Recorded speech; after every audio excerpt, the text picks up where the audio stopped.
प्रवेश कर चुके हैं हिंदी नॉवेल मास्टर की उस गुप्त दुनिया में, जहां कहानियां सिर्फ लिखी नहीं जाती, जाग उठती है। यहां हर छाया के पीछे एक रहस्य छिपा है, हर कदम पर एक अनसुनी फुसफुसाहट, और हर कहानी आपको उस अंधेरे दरवाजे तक ले जाती है जिसे खोलने की हिम्मत हर किसी में नहीं होती। डिस्क्लेमर: इस संसार के सभी पात्र, घटनाएं और स्थान कल्पना के धुएं से जन्मे हैं। इनका किसी वास्तविक व्यक्ति, संस्था या घटना से कोई संबंध नहीं है। यदि कोई समानता लगे तो याद रखिए, संयोग भी कभी कभी कहानी का हिस्सा बन जाता है। ये सामग्री केवल मनोरंजन और कल्पनाओं की रहस्यमयी यात्रा के लिए है। अध्याय 81। मोहनलाल शर्मा का इलाज बेकार है, बस आखिरी सांसें हैं, कल सुबह तक नहीं टिकेंगे। किशोर शर्मा ने फैसला सुनाया। अभी अभी तो होश आया था, कोई रास्ता तो होगा, मैं एम्बुलेंस बुलाती हूँ। अनन्या शर्मा ने फोन निकाला। फोन मत करो, मैंने कहा ना, बेकार है। किशोर शर्मा चिढ़कर बोला। गुस्सा कच्चा था। रणवीर रायचंद कुछ नहीं बोला। किसी का ध्यान न होने पर उसने मोहनलाल शर्मा की नब्ज पकड़ी और माथा सिकोड़ा। तुम क्या कर रहे हो? किशोर शर्मा भौंक उठा। अनन्या, एम्बुलेंस मत बुलाओ, रणवीर रायचंद ने कहा, किशोर को नजरअंदाज करते हुए। क्यों नहीं? अनन्या समझ नहीं पाए। मैं तुम्हारे दादाजी को ठीक कर सकता हूँ, रणवीर रायचंद ने अचानक कहा। क्या? अनन्या को अपने कानों पर यकीन नहीं हुआ। मजाक कर रहे हो? किशोर शर्मा खुद को रोक नहीं सका। पूर्व देश के सबसे बड़े डॉक्टरों ने देखा और वे लाचार थे। तुम क्या ठीक कर लोगे? गीता शर्मा ने व्यंग्य कसा। मुझे परवाह नहीं, बाहर जाओ और मुझे प्राइवेसी दो, रणवीर रायचंद ने ठंडे लहजे में कहा। रणवीर, तुम सच में? अनन्या ने पूछा। बात हास्यास्पद लग रही थी। बिल्कुल, रणवीर रायचंद ने पुष्टि की। पूर्व देश के टॉप डॉक्टर भी कुछ नहीं कर सके। तुम्हारे पास क्या जादू है जो मेरे बाप को ठीक कर देगा? किशोर शर्मा हंसकर बोला। दूसरे डॉक्टर नाकाम हुए, इसका मतलब मैं भी नहीं। जैसे ही मैं मोहनलाल शर्मा को ठीक कर दूंगा, वे खुद बताएंगे कि परिवार की संपत्ति कैसे बटेगी, रणवीर रायचंद ने जानबूझकर कहा। किशोर शर्मा और गीता शर्मा के चेहरे बदल गए। डर है कि दादाजी सच में ठीक हो जाएं। रणवीर रायचंद ने ठंडी मुस्कान दी। बकवास, हमें तो यही चाहिए कि वे ठीक हो जाएं। लेकिन तुम कोई जादूगर थोड़े हो, हमें विश्वास क्यों करें? किशोर शर्मा ने बहस की। ठीक है, तुम्हें वो 550 करोड़ चाहिए ना? अगर मैं नाकाम रहा तो सारा पैसा तुम्हारा, हम एक पैसा नहीं छुएंगे, रणवीर रायचंद ने अचानक दांव लगाया। रणवीर, तुम? अनन्या हिचकिचाई। वो पैसा उनका हक था, दांव पर लगाने की क्या जरूरत? अगर मैं तुम्हारे दादाजी को ठीक कर दूं तो? रणवीर रायचंद ने पूछा। ठीक है, मैं तुम पर भरोसा करती हूँ, आखिर तुम्हारी वजह से ही हमें ये मौका मिला था। अनन्या ने सिर हिलाया। तुमने खुद कहा, सब यहाँ गवाह हैं, पीछे नहीं हटना। किशोर शर्मा झपटा। डर था कि रणवीर मुकर न जाए। उसे लगा था मामला उलझेगा, लेकिन रणवीर खुद जीत सौंप रहा था। दादाजी को ठीक करना नामुमकिन। अनन्या, तुमने सुना, अगर तुम्हारा शौहर दादाजी को ठीक नहीं कर सका तो 550 करोड़ हमारे, और तुम फिर कभी पैसे मांगने नहीं आओगी। गीता शर्मा ने भी मौके का फायदा उठाया। मान गई, अनन्या ने सहमति दी। सारी उम्मीद रणवीर पर टिका दी। जैसे ही किशोर शर्मा का ग्रुप बाहर गया, कमरे में सिर्फ रणवीर का परिवार रह गया। उसके पास सिल्वर नीडल नहीं थी, इसलिए संजीवनी विद्या इस्तेमाल नहीं हो सकती थी, लेकिन मोहनलाल शर्मा की हालत के लिए जरूरी भी नहीं था। बूढ़े आदमी को बीमारी नहीं, जहर दिया गया था। अनन्या, अपने दादाजी को उठाने में मदद करो, रणवीर रायचंद ने कहा। ठीक है, अनन्या ने तुरंत आज्ञा मानी। मोहनलाल शर्मा को सीधा बैठाते ही रणवीर रायचंद ने प्राण शक्ति संचारित की। उंगलियों से मुख्य मर्म स्थलों पर टैप किया। प्राण शक्ति प्रवेश करते ही शरीर की नाड़ियों में दौड़ने लगी। अनन्या आंखें फाड़े देखती रही। क्या इससे दादाजी ठीक हो जाएंगे? रणवीर रायचंद तेजी से काम कर रहा था। कुछ मिनट बाद उसने बूढ़े की पीठ पर एक झापड़ मारा। शाह! प्राण शक्ति ड्रैगन की तरह रीढ़ में घुसी, पहले खोले गए मर्म स्थलों और नाड़ियों को तुरंत जोड़ दिया। दर्जनों प्राण शक्ति की धाराएं शरीर में घूमी, दांतियन पर जमा हुई, फिर ऊपर छाती की ओर शूट हुई। उग, मोहनलाल शर्मा ने अचानक काला जमा हुआ खून उगल दिया। अनन्या ने टिश्यू से पोंछा और घबराकर दादाजी को देखा। बूढ़े की आंखें धीरे धीरे खुली, कमजोर नजर से अनन्या और रणवीर को देखा। हे भगवान, अनन्या ने मुंह पर हाथ रख लिया, आंखें फटी की फटी रह गईं। रणवीर ने सच में दादाजी को ठीक कर दिया। तुम कौन हो? मोहनलाल शर्मा ने जिज्ञासा से पूछा। दादाजी, मैं हूँ अनन्या, याद है ना? अनन्या ने कहा। अनन्या? मोहनलाल शर्मा ने सोचा, फिर उत्साहित हो गए। अनन्या, मेरी प्यारी पोती, बिल्कुल याद है। पलक झपकते ही इतनी बड़ी हो गई। दादाजी, मेरी गलती है कि इन सालों में मिलने नहीं आए, इसलिए आपको मेरा चेहरा भी याद नहीं। अनन्या ने कहा, दिल दुखा। नहीं, मुझे माफ़ी मांगनी चाहिए। अगर मैंने उस दिन तुम्हारे पापा को बेरहमी से घर से नहीं निकाला होता तो ऐसा कुछ नहीं होता। बाद में तुम्हारे मम्मी पापा ने मुझे कभी फ़ोन नहीं किया। मुझे भी गुस्सा आया, लेकिन तुम्हारी चिंता रुकती ही नहीं थी। मैंने तुम्हारे चाचा से संपर्क करने को कहा, लेकिन उन्होंने कहा तुम बहुत ठंडी हो, शर्मा परिवार से रिश्ता तोड़ चुकी हो और हमें कभी परेशान न करें। ये सुनकर मेरा दिल टूट गया। कुछ साल पहले जब सुना कि तुम अकेले बच्चा पाल रही हो और तंगी में हो, तो मैंने चाचा से तुम्हारे मम्मी पापा को कुछ पैसे भिजवाने को कहा। सिर्फ कुछ लाख, लेकिन मेरी पोती, मैं तुम्हें बहुत याद करता था। ये सुनकर अनन्या दंग रह गई। सालों पहले किशोर शर्मा ने फ़ोन किया था, कहा था कि पूरा परिवार दिल्ली से निर्वासित हो चुका है और कभी वापस नहीं आना। कहा था कि दादाजी उन्हें बिल्कुल याद नहीं करते और उनका नाम सुनते ही आग बबूला हो जाते हैं। उसके बाद जब भी वो दादाजी से मिलने की कोशिश करती, किशोर शर्मा नंबर ब्लॉक कर देते। और पैसे की बात तो उसने मम्मी पापा से कभी सुना ही नहीं, एक पैसा भी नहीं मिला। जब अनन्या ने मोहनलाल शर्मा को सब बताया तो बूढ़े हैरान रह गए, गुस्से से खांसते हुए बोले, वो किशोर शर्मा हरामी, अपने बाप से भी झूठ बोला। नहीं, झूठ ही नहीं, मुझे मारने की कोशिश की। मारने की कोशिश मतलब? अनन्या चीखी। मैं बूढ़ा हूँ और बीमार। उस हरामी ने कहा कि उसने एक ताकतवर देसी नुस्खा ढूंढा है, अगर मैं लगातार पीता रहूं तो ठीक हो जाऊंगा। मैंने यकीन कर लिया, लेकिन आधे महीने बाद बेहोश हो गया और फिर होश नहीं आया। मोहनलाल शर्मा गुस्से से कांपते हुए बोले, जैसा मैंने सोचा था, उसके चेहरे पर डर साफ दिख रहा था। डर था कि तुम सच में ठीक हो जाओगे। रणवीर रायचंद ने कहा, हैरान बिल्कुल नहीं। ठीक होने से डर? लगता है वो कमीना मुझे मरता देखना चाहता था, नालायक। आह, खांस खांस। मोहनलाल शर्मा गुस्से से लगभग घुट गए। रणवीर रायचंद ने जल्दी नब्ज देखी और प्राण शक्ति डाली। बूढ़े मालिक, आप अभी अभी स्थिर हुए हैं, गुस्सा फिर न भड़के। हाँ हाँ, मोहनलाल शर्मा ने मान लिया, गहरी सांसें लेकर शांत हुए। मैं तो भूल ही गया, युवक, तुम कौन हो? दादाजी, ये मेरे पति हैं, रणवीर रायचंद, इन्हीं ने आपको बचाया, अनन्या ने उत्साह से बताया। तो तुम मेरी पोती के पति हो? शुक्रिया शुक्रिया। मोहनलाल शर्मा बार बार धन्यवाद देने लगे, भावुक होकर। कोई बात नहीं, मैंने तो बस अपना फर्ज निभाया, रणवीर रायचंद ने विनम्रता से कहा। उसे शुरू में शर्मा परिवार से कोई लगाव नहीं था। मोहनलाल शर्मा को बचाना सिर्फ अनन्या का दिल टूटने से बचाने और ये जानने के लिए था कि बूढ़े को किसने नुकसान पहुंचाया। लेकिन ये सुनकर कि बूढ़े ने चुपके से पैसे भिजवाए थे और अनन्या को याद करते थे, रणवीर की नज़र में उनकी इज्जत बढ़ गई।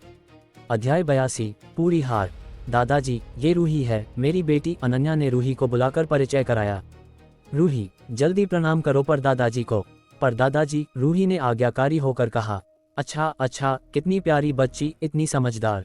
मोहनलाल शर्मा बहुत खुश हुए, चेहरा दुलार से भर गया और गुस्सा आखिरकार शांत हुआ।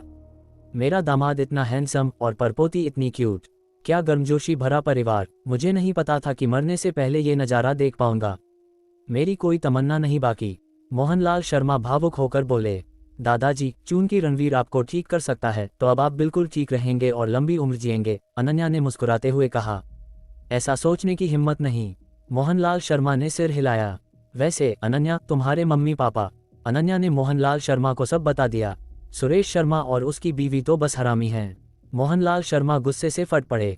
मुझे नहीं पता था कि मेरे तीनों बच्चे कुछ नहीं निकले। एक ने 10 साल पहले करोड़ों की संपत्ति उड़ा दी और बाकी 2 मुझे बेवकूफ़ बना रहे थे। शर्मा परिवार की नींव बांटने के लिए मुझे जहरीला देसी नुस्खा पिलाया। सब पैसों के पीछे पागल। फिर अनन्या ने 550 करोड़ की बात बताई। मोहनलाल शर्मा भी हैरान रह गए, यकीन नहीं कर पा रहे थे कि 7 बड़े परिवार खत्म हो गए और मरने से पहले उन्होंने मूलधन समेत ब्याज 550 करोड़ लौटा दिए। ये पैसा तुम्हारा है, चलो दादाजी तुम्हारे लिए इंसाफ करते हैं। मोहनलाल शर्मा उठने की कोशिश करने लगे। अनन्या और बाकियों को लेकर बाहर चले। उस वक्त शर्मा परिवार के मुख्य हॉल में किशोर शर्मा और गीता शर्मा इधर उधर टहल रहे थे। वो रणवीर रायचंद, वो छोटा लड़का, सच में दादाजी को ठीक कर सकता है क्या? किशोर शर्मा को चिंता हो रही थी। भैया, अब डर क्यों रहे हो? क्या वो लड़का डॉक्टर से बड़ा है? दादाजी तो आज के बाद नहीं बचेंगे, वो मुंह से कैसे ठीक कर देगा? गीता शर्मा ने तिरस्कार से कहा, मुझे हमेशा थोड़ा डर लग रहा है, वो लड़का बहुत अजीब है। किशोर शर्मा बेचैन था। डरने की क्या बात, तुम ऐसे सोचो, अगर वो नाकाम रहा तो 550 करोड़ पूरी तरह हमारे। उन्होंने खुद छोड़ा है, गीता शर्मा ने दुष्टता से कहा। 550 करोड़ का नाम सुनते ही किशोर शर्मा की आंखें चमक उठीं। हाँ, रणवीर रायचंद ने खुद कहा था कि अगर वो ठीक नहीं कर सका तो ये पैसा हमारा। पैसे मेरी जान से ज्यादा कीमती हैं। तभी एक गुस्से भरी आवाज गूंजी। ये आवाज सुनते ही किशोर शर्मा और गीता शर्मा का दिल धंस गया। उन्होंने जल्दी सिर घुमाया तो देखा अनन्या एक बूढ़े को सहारा देकर ला रही थी, जो लड़खड़ाते कदमों से चल रहे थे। रणवीर रायचंद और रूही उनके पास थे। पापा, किशोर शर्मा और गीता शर्मा की आवाजें कांप गईं, चेहरे सफेद पड़ गए, जैसे भूत देख लिया हो। जो आदमी मरने वाला था वो चल फिर रहा था, बहुत डरावना। चुप, तुम्हें मुझे पापा कहने का हक नहीं। मोहनलाल शर्मा गुस्से से बोले। पापा, आप सच में ठीक हैं? किशोर शर्मा यकीन नहीं कर पाया, सावधानी से आगे बढ़कर मोहनलाल शर्मा का बाजू छुआ। थप्पड़। मोहनलाल शर्मा ने पूरी ताकत से थप्पड़ मारा, किशोर शर्मा उड़कर गिरा। तब जाकर यकीन हुआ कि भूत नहीं, दादाजी सच में ठीक थे। तू नालायक बेटा, क्या शक कर रहा है कि तूने जो जहरीला नुस्खा ढूंढा था वो मुझे मार नहीं सका? मोहनलाल शर्मा ने तीखे स्वर में पूछा। किशोर शर्मा का चेहरा सख्त हो गया। पापा, आप क्या कह रहे हैं? अब भी नाटक कर रहा है? मैं बता रहा हूँ, इन सालों में तूने मेरे पीछे जो कुछ किया सब मुझे पता है। मोहनलाल शर्मा बहुत गुस्से में थे और उनके सारे बुरे काम खोलकर रख दिए। किशोर शर्मा और गीता शर्मा के चेहरे पीले पड़ गए और दोनों तुरंत घुटनों पर गिर पड़े। पापा, कुछ गलतियां हमसे हुई, लेकिन वो अनजाने में थीं। अनन्या और वो आपको बहका न दें। अगर अनन्या न होती तो मुझे तुम्हारे ये गंदे काम पता न चलते। अगर रणवीर न होता तो मैं ठीक न होता। तुम्हारी साजिश कामयाब हो गई और अभी भी पछतावा नहीं। मुझे तुमसे घोर निराशा है। आज से तुम्हारी सारी संपत्ति छीन ली जाएगी और तुम्हें आधिकारिक तौर पर शर्मा परिवार से निकाल दिया जाएगा। शर्मा परिवार से निकाले जाने और बिना संपत्ति के सुनकर किशोर शर्मा और गीता शर्मा को बिजली का झटका लगा। पापा, हम गलत थे, हमें निकाल मत दीजिए। दोनों बेतहाशा माथा टेकने लगे, डर से पागल। मैंने फैसला कर लिया, जल्दी सामान पैक करो और यहाँ से निकलो। मोहनलाल शर्मा का रवैया सख्त था। अनन्या, हमारी गलती है। दादाजी से हमारे लिए सिफारिश करो, हमें निकाल मत दो, वरना शर्मा परिवार की इंडस्ट्री संभालने वाला कोई नहीं रहेगा। किशोर शर्मा और गीता शर्मा ने फिर अनन्या के आगे माथा टेकना शुरू किया, चेहरे झुके हुए। अनन्या का चेहरा ठंडा था, उसने सिर हिलाया। हालांकि वो दयालु थी, लेकिन अंधी दया नहीं। इन सालों में उनकी उकसावट और छोटी मोटी चालें अलग बात थीं, लेकिन दादाजी को भी नुकसान पहुंचाना लाइन पार कर गया। तुम्हारे भरोसे शर्मा परिवार की ये छोटी मोटी इंडस्ट्री भी बर्बाद हो जाएगी। मैंने फैसला कर लिया है कि अब से अनन्या ही परिवार संभालेगी। तुम दोनों इस जगह से तुरंत निकलो, मोहनलाल शर्मा ने जोरदार लहजे में कहा। ये बात सुनते ही किशोर शर्मा और गीता शर्मा दंग रह गए। इतनी चालबाजी के बाद अनन्या को फायदा? दोनों बहस करने से पहले ही मोहनलाल शर्मा ने लोगों से उन्हें बाहर निकलवा दिया। रुको, रणवीर रायचंद ने अचानक कहा। किशोर शर्मा और गीता शर्मा से हर उठे। पैसे छोड़ जाओ, रणवीर रायचंद ने ठंडे स्वर में कहा। किशोर शर्मा और दूसरे ने गहरी सांस ली, चेहरे पर अनिच्छा भरी थी, लेकिन बैंक कार्ड सौंपना पड़ा। हालात पलट चुके थे, मुकरने की हिम्मत नहीं थी। कार्ड रखते ही उनका दिल लहूलुहान हो गया। रणवीर रायचंद, अनन्या शर्मा, बस इंतजार करो, ये बात खत्म नहीं हुई। किशोर शर्मा ने कड़वी धमकी दी और गीता शर्मा के साथ बदहवास चला गया। रणवीर रायचंद का चेहरा ठंडा था। दूसरे पक्ष को सच में शुक्रिया अदा करना चाहिए कि वो अनन्या और रूही को लेकर आया था, वरना उन्हें चलकर जाने का मौका भी नहीं मिलता। अनन्या भी हैरान थी। दादाजी, आपने कहा था कि परिवार मुझे सौंपेंगे। हाँ, मोहनलाल शर्मा ने सिर हिलाया। हिस, अनन्या ने गहरी सांस ली, पूरी तरह हैरान। ये ठीक नहीं है ना? बिल्कुल ठीक है। मेरे तीनों बच्चों में से कोई काबिल नहीं। पोते पोतियों में सिर्फ तुम्हारा चरित्र सबसे अच्छा है और तुमने ही फंड वापस दिलवाए, जो तुम्हारी काबिलियत दिखाता है। मुझे मत समझो मजाक कर रहा हूँ, मैंने गंभीरता से सोचा है, मोहनलाल शर्मा ने जोर देकर कहा। लेकिन अनन्या हकलाई, ये बात बहुत बड़ी है, मैंने अभी सोचा नहीं। कोई बात नहीं, सोचकर जवाब देना। दादाजी जबरदस्ती नहीं करेंगे, लेकिन उम्मीद है कि तुम संभाल लोगी। आखिर मैं बूढ़ा हूँ और संभाल नहीं सकता, किसी और पर भरोसा नहीं, मोहनलाल शर्मा ने गंभीरता से कहा, लगभग विनती करते हुए। अनन्या भी भावुक हो गई और आखिरकार बोली, तो मुझे कुछ वक्त दो, मैं कोशिश करूंगी कि दादाजी को निराश न करूं। अच्छा, ये सुनकर मुझे सुकून मिला। मोहनलाल शर्मा ने संतुष्टि से सिर हिलाया। रणवीर रायचंद और अनन्या शर्मा मोहनलाल शर्मा के साथ पूरी सुबह रहे। उनके जोर देने पर दोपहर का खाना भी शर्मा परिवार में साथ खाया। मोहनलाल शर्मा बहुत भावुक थे, उस दौरान बहुत कुछ कहा और अनन्या से माफ़ी भी मांगी, लेकिन सब गलतफहमियां थीं। अनन्या ने मोहनलाल शर्मा को दोष नहीं दिया, बल्कि उन्हें दया आई। जिंदगी भर संघर्ष किया और आखिरकार अपने बेटों के हाथों मरते मरते बचे, सच में दुखद। सौभाग्य से अब सब ठीक हो गया, शर्मा परिवार स्थिर हो गया और मोहनलाल शर्मा की सेहत सुधर गई। यही एकमात्र सांत्वना थी। अध्याय 83। जो मेरा विरोध करे उसके लिए जिंदगी का कोई रास्ता नहीं। दोपहर में जाने के वक्त मोहनलाल शर्मा उन्हें गेट तक छोड़ने आए और रूही के हाथ में मोटा लाल लिफाफा ठूंस दिया। अनन्या, रणवीर, अब से ये जगह तुम्हारा भी घर है, जब मन करे आया करो, मोहनलाल शर्मा ने प्यार से कहा। जरूर आएंगे दादाजी, अपना ख्याल रखना, अनन्या ने जवाब दिया। बूढ़े मालिक किशोर शर्मा और गीता शर्मा की साजिश नाकाम हुई। डर है कि वो वापस आकर आपको परेशान करें। सतर्क रहिए, कुछ हुआ तो हमें फोन कीजिए, रणवीर रायचंद ने याद दिलाया।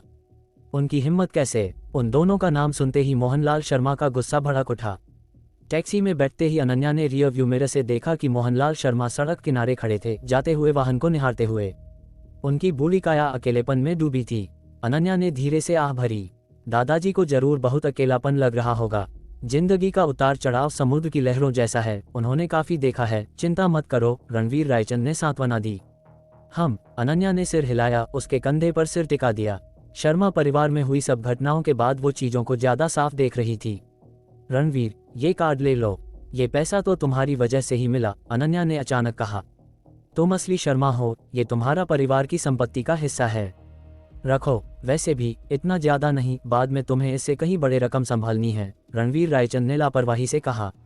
अनन्या लगभग हंस पड़ी, उसे घूरकर बोली, 550 करोड़ कम है।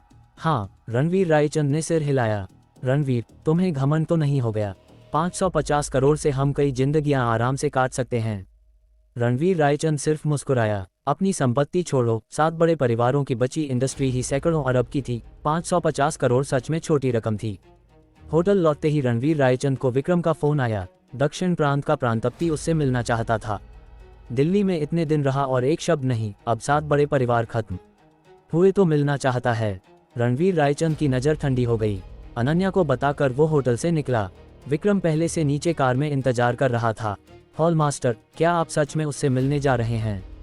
साफ था, उसका सहारा खत्म हो गया और वो डर गया था, माफी मांगने आया था। देखते हैं बलवंत सिंघानिया अपनी जान बचाने के लिए क्या त्याग करेगा, रणवीर रायचंद ने कहा। सही बात है, विक्रम ने सिर हिलाया, कार स्टार्ट की और तेजी से गंतव्य की ओर दौड़ाया। आधे घंटे बाद वे एक सुनसान टी हाउस पहुंचे जो स्पष्ट रूप से पूरी तरह बुक था। रणवीर रायचंद जैसे ही बाहर निकला, एक आकृति जल्दी में स्वागत करने बाहर आई। मैं बलवंत सिंघानिया हूँ, रणवीर सर से मिलकर सम्मानित महसूस कर रहा हूँ। किसी और के सामने शायद प्रांतपति का टाइटल लेता, लेकिन रणवीर रायचंद के सामने वो गर्वीली पहचान गोबर के ढेर से कम थी। उसकी जान दूसरे के हाथ में थी, जरा भी हवा नहीं दिखा सकता था। रणवीर रायचंद ने बलवंत सिंघानिया को पहली बार देखा। लगभग 50 का, गहरी आभा, 7 परिवारों के मुखियाओं से कहीं चालाक चेहरा। उस शांत नजर के नीचे बलवंत सिंघानिया थोड़ा झुका, मुस्कान चापलूसी भरी, दिल में डर की रणवीर कहीं मौके पर ही मार न दे। अंदर बात करते हैं, रणवीर रायचंद ने कहा, टी हाउस में घुसते हुए। विक्रम पीछे पीछे, बाज जैसे नजरें चारों ओर घुमाते हुए। कोई दिक्कत नहीं। बलवंत सिंघानिया कुछ करने की हिम्मत नहीं कर सकता था जब तक जीने की थकान न हो। एक निजी चाय कक्ष में बलवंत सिंघानिया ने खुद रणवीर रायचंद की चाय डाली। रणवीर सर, यहाँ की टाइगुआनिन बिल्कुल असली है, चखिए। सीधे मुद्दे पर आओ, रणवीर रायचंद ने ठंडे लहजे में कहा। बलवंत सिंघानिया ने गहरी सांस ली और हिम्मत जुटाई। रणवीर सर, मैं लालच में अंधा हो गया था। सालों पहले 7 बड़े परिवारों से भारी रकम ली और अपने आदमियों को आपको मारने का हुक्म दिया। मैं आपसे माफी मांगता हूँ। तुमने ही अर्जुन वाजपेयी को लाया था ना? रणवीर रायचंद की नज़र बलवंत सिंघानिया के गले पर तलवार जैसी थी। बलवंत सिंघानिया का दिल धंस गया। रणवीर को यह भी पता था, फाल्गुनी कपूर ने मुझे मजबूर किया, मुझे मजबूरन उसे अर्जुन वाजपेयी से मिलवाना पड़ा। मैंने सिर्फ मिलन सेट किया, बातचीत में हिस्सा नहीं लिया। कृपया मुझे माफ कर दीजिए रणवीर सर। बात करते हुए उसकी भावनाएं ऊपर नीचे हो रही थीं। उसे अभी भी यकीन नहीं था कि पूर्व देश के नंबर 1 योद्धा अर्जुन वाजपेयी को रणवीर रायचंद ने मार डाला। अपने 10 ब्रांच हॉल नष्ट होने के बाद उसे रणवीर पर शक हुआ और पता चला कि उसकी ताकत राक्षसी है, इसलिए जब फाल्गुनी कपूर ने परिचय मांगा तो उसने बैकडोर रखा था आपदा के लिए। फिर भी जब रणवीर ने सच में अर्जुन वाजपेयी का सिर काटा, बलवंत सिंघानिया फिर भी डर गया। 20-25 साल का और पूर्व देश के टॉप एक्सपर्ट को कुचल देने वाला रणवीर की ताकत को सिर्फ मजबूत नहीं कहा जा सकता, वो विकृत, असामान्य थी। 7 बड़े परिवारों के खत्म होने की खबर मिलते ही उसे लगा अगला नंबर उसका है और बस माफी मांगने आ गया। भागने का ख्याल आया था, लेकिन पुराने लोमड़ी जैसे उसे पता था कि रणवीर उसे ढूंढ निकाल सकता है, भागना नामुमकिन। तुमने सीधे हिस्सा नहीं लिया, लेकिन परिचय करवाया। अभी आना मतलब तुम्हारे सारे दांव खत्म हो गए। रणवीर रायचंद ने उसे घूरा। रुद्रधाम का हॉल मास्टर ऐसी चाल कैसे नहीं देख सकता था। जब तक रणवीर सर मुझे माफ करेंगे, मैं दक्षिण प्रांत आपके अधीन लाऊंगा और आपको अपना स्वामी मानकर सेवा करूंगा। बलवंत सिंघानिया ने जल्दी से कहा, जो मेरा विरोध करे उसके लिए सिर्फ एक अंजाम, मौत। जिस पल तुमने 7 परिवारों का कमीशन स्वीकार किया, दक्षिण प्रांत की किस्मत तय हो गई। रणवीर रायचंद की आवाज बर्फ जैसी थी। धड़ाम। बलवंत सिंघानिया घुटनों पर गिर पड़ा, चेहरा सफेद। रणवीर सर, मैं आपसे रहम की भीख मांगता हूं, मुझे रास्ता दीजिए। मैं सब कुछ देकर प्रायश्चित करूंगा। कुछ गलतियां सुधारी नहीं जा सकती, खुद करोगे या मैं? रणवीर रायचंद का लहजा किसी बहस की गुंजाइश नहीं छोड़ता था। बलवंत सिंघानिया का चेहरा राख जैसा हो गया। उसे समझ आ गया, पीछे मुड़ने का रास्ता नहीं, मौत तय थी। प्रतिरोध। पूर्व देश के टॉप एक्सपर्ट को मारने और 7 बड़े परिवारों को खत्म करने वाले से लड़ाई। इसके लिए पागल होना पड़ेगा। मैं मर सकता हूं, लेकिन क्या रणवीर सर मेरे परिवार को माफ कर सकते हैं? रणवीर रायचंद ने सिर हिलाया। बलवंत सिंघानिया सिहर उठा, फिर आखिरी विनती की, अगर आप मान जाएं तो मैं आपको एक राज बताऊंगा। राज? पहले सुनाऊं? रणवीर रायचंद ठंडा रहा, वादा भी नहीं किया। कोई सौदेबाजी की गुंजाइश न देखकर बलवंत सिंघानिया ने आज्ञाकारी होकर कहा, कल दिल्ली के काशीपुर में एक अत्यंत गुप्त नीलामी होगी। कुछ बेहद दुर्लभ जड़ी बूटियां आएंगी। मुझे पता है आप शंकर काका के लिए बहुत आभारी हैं जिन्होंने आपको बचाया, लेकिन उनकी तबीयत खराब हो रही है। अगर आप वो जड़ी बूटियां हासिल कर लें और कोई कुशल वैद्य ढूंढ लें तो उन्हें जरूर ठीक किया जा सकता है।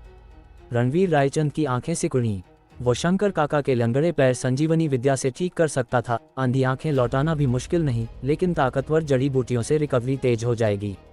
अध्याय 84। शिकार। ऐसी टॉप सीक्रेट नीलामी सिर्फ जड़ी बूटियां बेचने के लिए नहीं, कुछ पुरानी चीजें और दूसरे खजाने भी।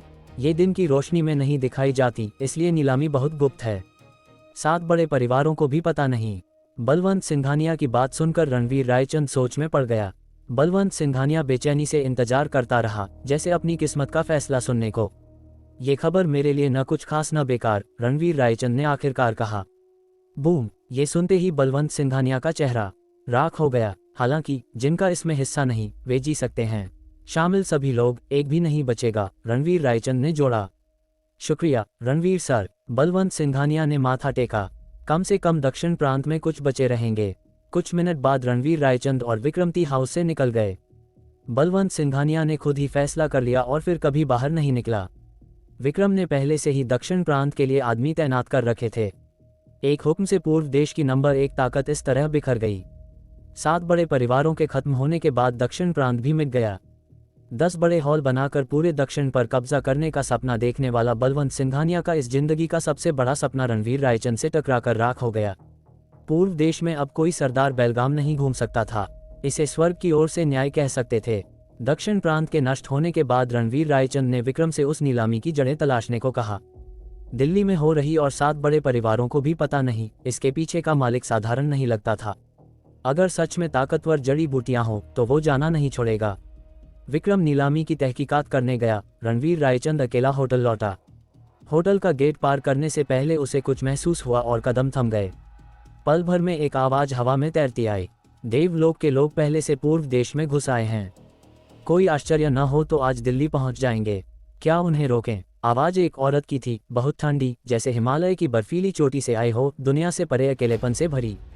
वे ठीक कौन हैं? 2 मर्द, 30 के करीब, मजबूत कद, खतरनाक आभा। एक औरत, गोरी सुनहरी बालों वाली, नीली आंखें, 30 के करीब, ताकत अज्ञात। वो विदेशी औरत जिसका जिक्र फाल्गुनी कपूर ने किया था। रणवीर रायचंद की आंखें तेज हो गईं। रोकने की जरूरत नहीं, दिल्ली आने दो और चुपके से नजर रखो, रणवीर रायचंद ने कहा। स्विश। उसकी बात खत्म होते ही अंधेरे में लाल आकृति चमकी और पल भर में गायब हो गई। अरे यार, इस बार सलाम भी नहीं। रणवीर रायचंद हैरान रह गया। लेकिन वो अग्नि की आदत डाल चुका था। अगर वो अलग बर्ताव करती तो ही दिक्कत होती। देवलोक आर्यावर्त में घुसना इतना आसान नहीं। अगर कोई साजिश है तो अपनी कब्रें तैयार रखो, रणवीर रायचंद ने ठंडे स्वर में कहा, फिर होटल में घुस गया। उसी दिन दिल्ली के रायचंद परिवार कब्रिस्तान के बाहर एक सेडान रुकी। कार का दरवाजा खुलते ही काले हाई हील्स और भूरी हाफ स्कर्ट में लिपटी पतली टांगें बाहर निकलीं। व्यक्ति को देखे बिना भी सिर्फ टांगें ही काफी थीं, हर किसी का ध्यान खींच रही थीं। अगले पल औरत पूरी तरह बाहर निकली, सूरज डूबने जैसी चमक बिखेरती हुई, और भी ध्यान खींचा। लोग वाह वाह करने लगे। कितनी खूबसूरत औरत है, सुपरस्टार जैसी। वो लाजवाब आभा सादे कपड़ों में भी छुप नहीं रही थी। औरत के बाहर आने के बाद पीछे एक बूढ़ा उतरा, सामने वाली औरत के प्रति अत्यंत सम्मान दिखाते हुए। युवती, यही वो जगह है। इतने लोग, कब्रिस्तान में भीड़ देखकर औरत थोड़ी हैरान हुई। लगता था रायचंद परिवार का स्थानीय स्तर पर अच्छा नाम था। फिर दोनों कब्रिस्तान में घुसे और रघुवीर रायचंद और उनकी पत्नी की कब्रों पर श्रद्धांजलि दी। हरी काका, क्या लगता है रायचंद परिवार का वो युवा मालिक जो रामपुर में मिला था रणवीर रायचंद हो सकता है? औरत ने पूछा, जो रिया ओबरॉय थी। रामपुर छोड़ने के बाद वो शुरू में जयपुर लौटने वाली थी, लेकिन रास्ते में अचानक पता चला कि रायचंद परिवार का युवा मालिक दिखाई दिया है। परिवार ने उसे तुरंत दिल्ली आने को कहा। नतीजा ये कि वो प्लेन से उतरी थी कि खबर मिली 7 बड़े परिवार खत्म हो गए। और भी डरावना, पूर्व देश का टॉप मास्टर अर्जुन वाजपेयी भी दिल्ली में लड़ते हुए मारा गया। सच में भयानक। हालांकि संभावना है, लेकिन बहुत संयोग लगता है। और हम रामपुर छोड़े कुछ ही दिन हुए, फिर रणवीर रायचंद दिल्ली आया और 7 बड़े परिवारों को मिटा दिया। हरी काका को यकीन नहीं आ रहा था, न ही सीधे नकार सकते थे। उन्हें रामपुर में रणवीर रायचंद से कई बार थप्पड़ पड़ा था। अगर रायचंद परिवार का युवा मालिक सच में रणवीर होता तो शर्मिंदगी उनकी होती। ये सुनने में थोड़ा अजीब जरूर है। उसने सिर्फ 7 बड़े परिवार नहीं मिटाए, अर्जुन वाजपेयी जैसा डरावना मास्टर भी दिल्ली में मारा गया। यकीन करना मुश्किल है, रिया ओबरॉय ने गंभीर स्वर में कहा। तभी उसे मैसेज आया और चेहरे पर हैरानी और बढ़ गई। दक्षिण प्रांत भी खत्म हो गया। ये खबर सुनते ही हरी काका ने सांस खींची, आंखें फैलीं।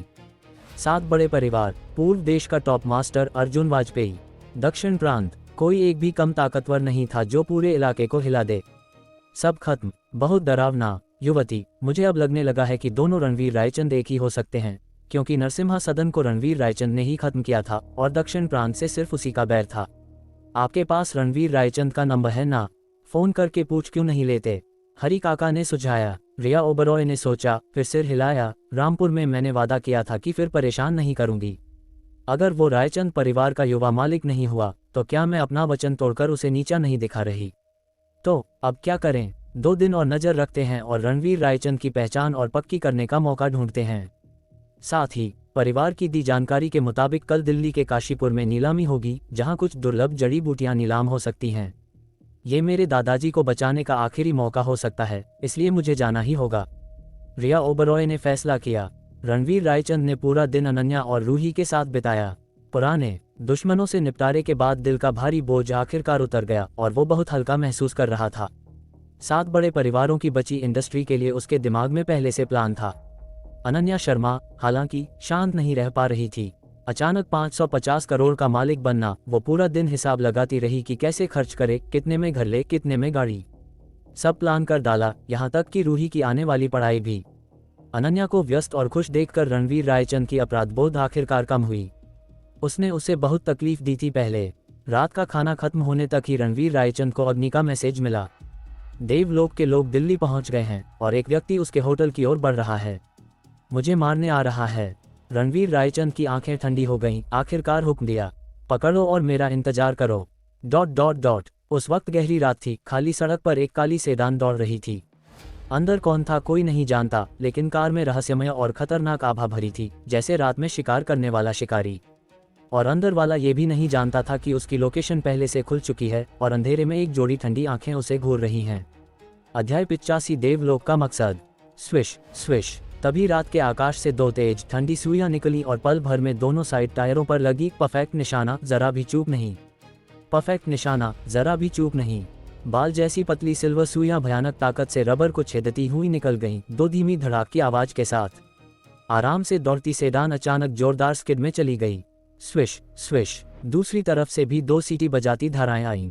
धड़ धड़। 2 धीमी धड़ाक के साथ बाकी 2 टायर भी छलनी। कार पूरी तरह बेकाबू। Screech screech. कई दर्जन मीटर घिसटने के बाद वो सड़क किनारे के पेड़ से टकराई, जोरदार धमाके के साथ। टक्कर के पल में खिड़की अंदर की ओर उड़ गई और एक लंबा, मजबूत कद वाला व्यक्ति बाहर निकला। उसकी स्पीड हैरान करने वाली थी, फुर्ती आम इंसान से कहीं आगे। पैर जमीन पर पड़ते ही अंधेरे से लाल आकृति चमकी। अगले पल एक ठंडा हाथ उसके गले पर जकड़ लिया। अगर वो तेज था तो ये लाल आकृति उससे दोगुनी तेज। हिलो तो मरोगे, पीछे से औरत की बर्फीली आवाज गूंजी। औरत। कैदी की आंखों में हैरानी उभरी। उसने कभी सोचा नहीं था कि एक औरत उसे काबू कर लेगी। कितनी डरावनी ताकत। तुम कौन हो? उसने टूटी फूटी आर्यावर्त भाषा में पूछा। बहुत बातें मत करो, शांत रहो, उसने ठंडे लहजे में चेतावनी दी। ठीक है, मैं नहीं हिलूंगा। लेकिन बात खत्म होते ही उसने पीछे पैर से ठोकर मारी, उसकी तलवार के सिरे पर, और कोहनी सीधी उसकी पसलियों पर मारी। दो खतरनाक वार एक साथ। उसकी तकनीक बेरहम, तजुर्बा साफ। एक ठोस वार भी घातक होता।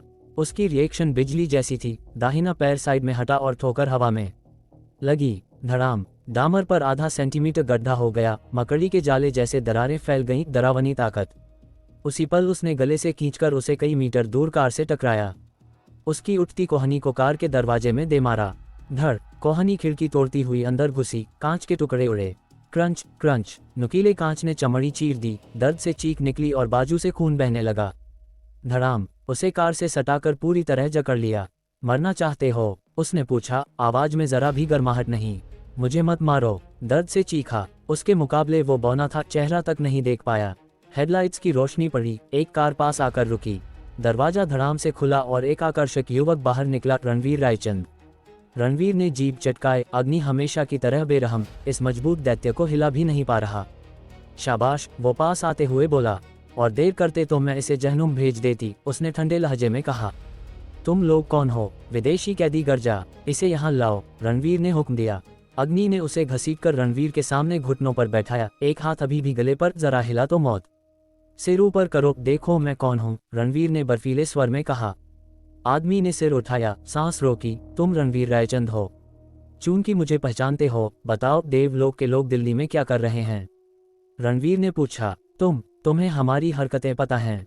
विदेशी हैरान हुआ। क्या मुझे तुम्हारी नज़र में इतना छोटा समझ रखा है? रणवीर ने व्यंग्य कसा। चूंकि तुम जानते हो मैं देवलोक से हूं, तो मुझे अभी छोड़ दो, वरना अंजाम भयानक होगा। क्रैक। अग्नि ने उसका कंधा तोड़ दिया। बाजू लटक गया। रात में चीख गूंजी। सेक्ट लीडर को धमकाने का हक तुम्हें नहीं, उसने चेतावनी दी। Sect leader? आदमी की आंखें फैलीं। तुम छाया संप्रदाय से हो।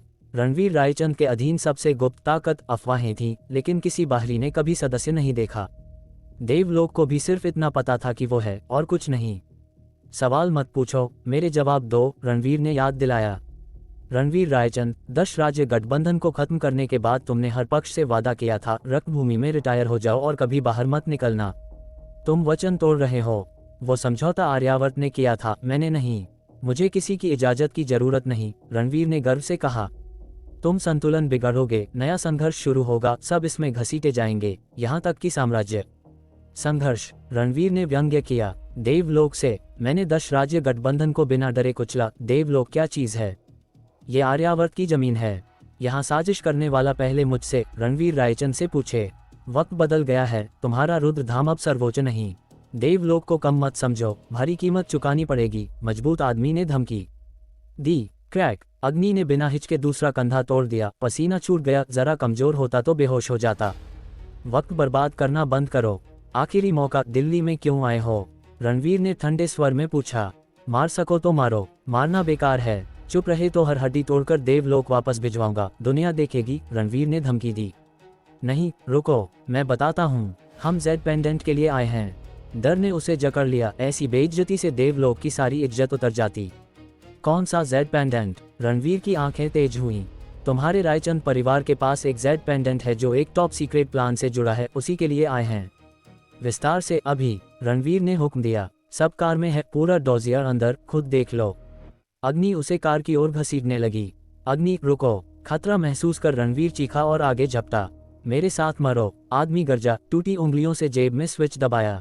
धड़ाम। कार आग के गोले में फट गई। चमकती रोशनी ने सब निगल लिया। अग्नि। प्राण शक्ति से शॉकवेव रोकते हुए रणवीर चीखा। अध्याय 86। नीलामी का पर्दा। मैं ठीक हूँ। तभी अग्नि की आवाज गूंजी। रणवीर रायचंद ने नजर दौड़ाई और देखा, अग्नि सड़क के लैंप पोस्ट पर सीधी खड़ी थी। रोशनी के हेलो में नहाई वो किसी वीर नायिका जैसी लग रही थी, ठंडी, बहादुर, असाधारण। उसे सुरक्षित देखकर रणवीर ने राहत की सांस ली। सस्ते में छूट गया, अग्नि ने ठंडे लहजे में कहा, नजर जलते दृश्य पर जमी। मजबूत आदमी का शरीर पहले से राख हो चुका था। वे पूरी तैयारी के साथ आए थे, यहाँ तक कि साथ मरने की। देवलोक मुझे इतना मारना चाहता है। रणवीर रायचंद का लहजा बर्फीला था। उन्होंने हद पार कर दी। अग्नि ने ठंडे स्वर में कहा, बाकी दोनों को लॉक करो, मैं खुद उनसे मिलूंगा। इतना लंबा सफर देवलोक से तय करके आए हैं, निराश नहीं कर सकता। मैं तुरंत आदमी लगवाती हूँ, अग्नि ने कहा। ये सुनकर रणवीर रायचंद ने उसे तिरछी नजर से देखा, होठों पर मुस्कान खेल गई। इस बार सीधे क्यों नहीं चली गई? छाया संप्रदाय की सदस्य के तौर पर मेरा पहला फर्ज सेक्ट लीडर की रक्षा है। अग्नि का चेहरा बिना भाव था। डर है कि मुझे खतरा हो जाए, रणवीर ने छेड़ा। पकड़े जाने पर अग्नि चुप रही। मैंने छाया संप्रदाय बनाया खुद की रक्षा के लिए नहीं, बल्कि उम्मीद में कि तुम एक तेज धार वाली तलवार बनो। अगर कभी सिर पर काला बादल मंडराए तो तुम उसे चीरकर चांदनी दुनिया पर बिखेर दो। 4 बड़ी परछाइयों में सबसे आगे की होने के नाते तुम पर मेरी उम्मीद और भी ज्यादा है। रणवीर रायचंद की बातें बहुत सीधी नहीं थीं, फिर भी अग्नि समझ गई। उसने हल्के से हुम किया, फिर पल भर में गायब हो गई। ये बहुत तेज थी। रणवीर रायचंद ने कड़वी मुस्कान दी।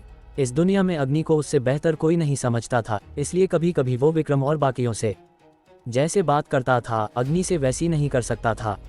अगर अग्नि कोई छुपा हथियार होती तो रणवीर ही एकमात्र होता जो उसे चला सकता। उसके जाने के बाद रणवीर रायचंद ने गश्ती दफ्तर को फोन किया, फिर मौका ए वारदात से हट गया।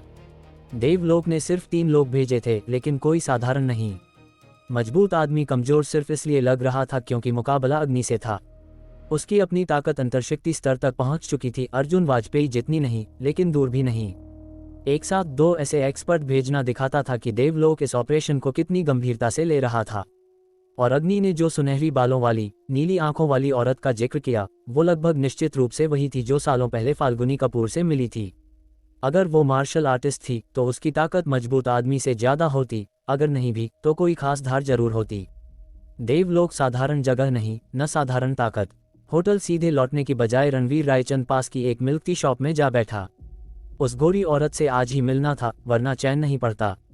उसने हुक्म भी दिए, शंकर काका और अनन्या की रक्षा कर रहे रुद्रधाम के भाई पूरी तरह सतर्क रहें और एक पल भी ढीले ना पड़ें। आखिर इस बार दुश्मन 7 बड़े परिवार या दक्षिण प्रांत नहीं, देवलोक था।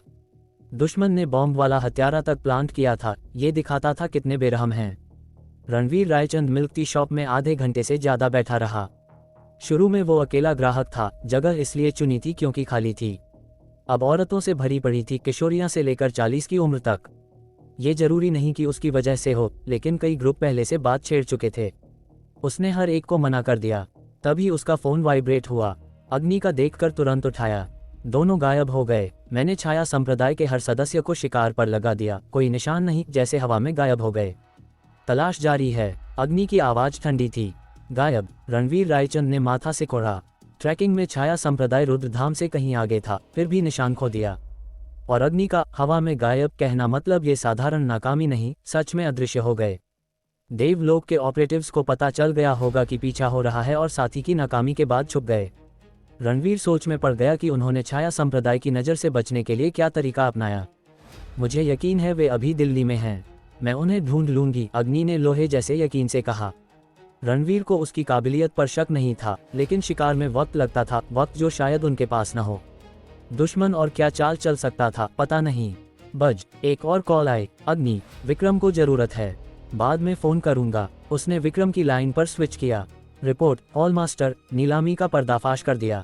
इसके पीछे का आदमी हेमंत वाडिया है, लगभग 50 का, हरिपुर का, निकनेम पुराना भूत। कुछ लोग उसे सब कुछ जानने वाला कहते हैं। विक्रम ने बात करते हुए फोटो भेजी। रणवीर ने खोली। हेमंत वाडिया का परिचय और फोटो अटैच थी। हरिपुर की ठेठ शक्ल, काली टोपी, कुछ खास नहीं। कागज पर हेमंत वाडिया साधारण व्यापारी था जो पुरानी चीजें और कलाकारी बेचता था, कुछ चैरिटी भी करता था और कुछ नहीं। लेकिन टॉप सीक्रेट नीलामी कराने वाला कोई साधारण नहीं हो सकता। फाइल में शायद वही था जो वो दिखाना चाहता था। चूंकि नीलामी मुख्य रूप से पुरानी चीजें और कलाकृतियां, ग्रे एरिया का माल बेचेगी, हेमंत वाडिया अतिरिक्त सावधान रहता होगा। रणवीर सोच में पड़ गया। अगर मजबूत आदमी ने सच कहा और वे रायचंद परिवार के जेड पेंडेंट के लिए आए थे, तो मतलब 7 बड़े परिवारों ने रायचंद परिवार को मिटाते वक्त वो हासिल नहीं किया। मुझे मारने भेजना शायद मारने के लिए नहीं बल्कि पेंडेंट की लोकेशन जबरन निकलवाने के लिए, मतलब देवलोक की नज़र में जेड पेंडेंट मेरे पास है। उसकी आंखें अचानक तेज हो गईं। विक्रम, हेमंत वाडिया से मिलने का इंतजाम करो। कब? आज रात। समझ गया। विक्रम ने तुरंत मान लिया, हैरान कि हॉल मास्टर उसे क्यों मिलना चाहता है। विक्रम को हुक्म देकर रणवीर रायचंद ने अग्नि को फोन किया और तलाश रोकने को कहा। इधर विक्रम ने अपने आदमियों से हेमंत वाडिया की लोकेशन ढूंढने को कहा, फिर मिल्क टी शॉप के लिए कार दौड़ाए। उसने रणवीर रायचंद को पिक किया और सीधे काशीपुर की ओर बढ़ गए। रास्ते में रणवीर रायचंद ने अनन्या को मैसेज किया, देर से लौटूंगा, रूही को पहले सुला दो। 1 घंटे बाद वे काशीपुर पहुंचे। हालांकि प्रशासनिक रूप से दिल्ली का हिस्सा काशीपुर दूर था, पहाड़ी इलाका अलग करता था। रात में हल्की ट्रैफिक में भी 1 घंटा लगा, काफी दूर। पहाड़ों और पानी के बीच बसा शहर को एक राष्ट्रीय राजमार्ग बीच से चीरता था, बहुत एकांत जगह। ज्यादातर स्थानीय युवा दिल्ली चले गए थे, इसलिए रात 8 बजे तक गलियां लगभग खाली। कुछ मिनट बाद विक्रम ने एक निजी एस्टेट के बाहर कार पार्क की। अध्याय 87, हेमंत वाडिया से मुलाकात।